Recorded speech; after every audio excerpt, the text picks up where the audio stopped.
Hello and welcome to Spinster's Library. I'm Claudia. This is the 17th episode in my Bookish Favourites Advent Calendar series. And today I want to talk about my absolute favourite children's book. And no, it's not Harry Potter. Today I want to talk about The Steps Up the Chimney by William Corlett. And really, I'm using this as a placeholder for the entire series, which is titled The Magician's House. It's a 4-part series, and this is the first in that series. This book was published in 1990. However, I read it in 2001 when the German translation was released in Germany. And this is the very same copy that I got as a Christmas present in 2001. You can see the pages are quite yellow. This is, I'm actually surprised by how good the condition of this still is. Anyway, this is my favourite ever children's book. And I fully understand that if you read this book now as an adult, you won't appreciate and love it as much as 10-year-old me did back in 2001. Now, this is the story of 3 children, 3 siblings, who go and visit their uncle who has just bought up an old manor house on the Welsh border. Now, these 3 children live in boarding school because their parents work abroad, and so during the Christmas holidays they go and visit their Uncle Jack. He and his girlfriend are trying to renovate this old house and turn it into some sort of resort. She is also pregnant and near her due date when the children arrive for the Christmas holidays. As they get there, they meet with a mysterious man named Steven Tyler, and they soon notice that there is something magical about the place. They start being able to communicate with some of the animals around there, and some really mysterious things happen. And the children notice that there is a dark force threatening them. I loved this book so much, mainly because it had 2 of my favourite elements from fantasy stories.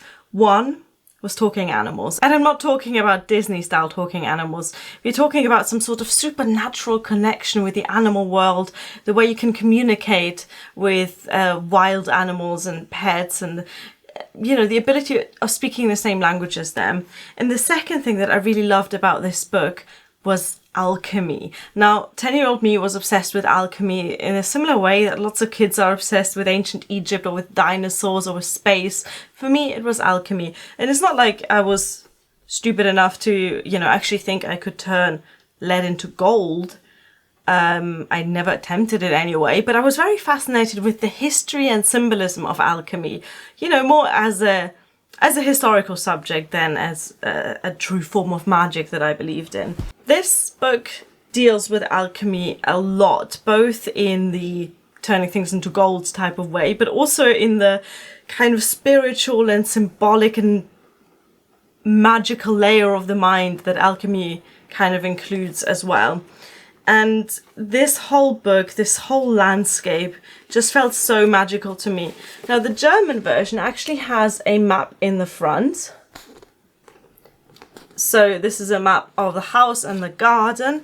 And then with each subsequent book in the series, the map widens out. So in the next book, you see the forest that surrounds the house. And then after that, you see the whole village. And yeah, so love a magical map in a novel. I was surprised when I bought the original as an adult that does not actually have the map in it.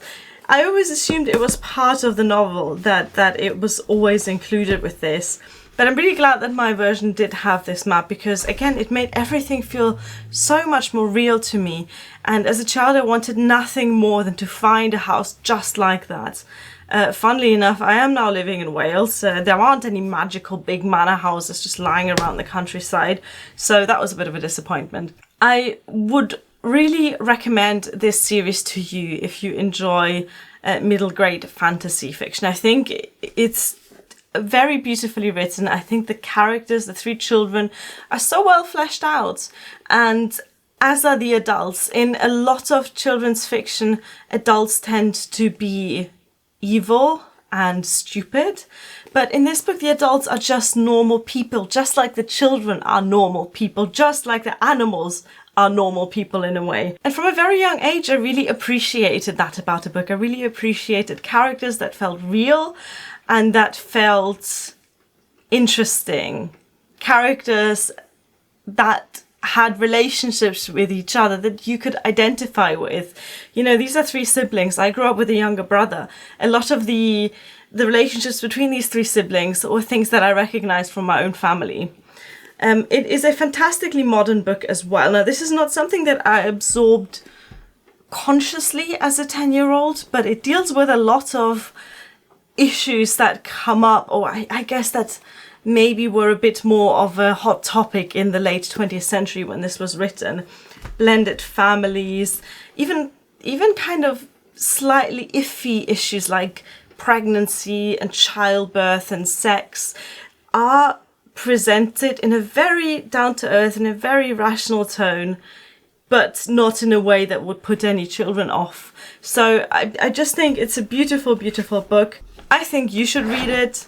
I think you should give this for Christmas to a child in your life. And I hope you love it as much as I did. See you tomorrow, and thank you for watching. Bye.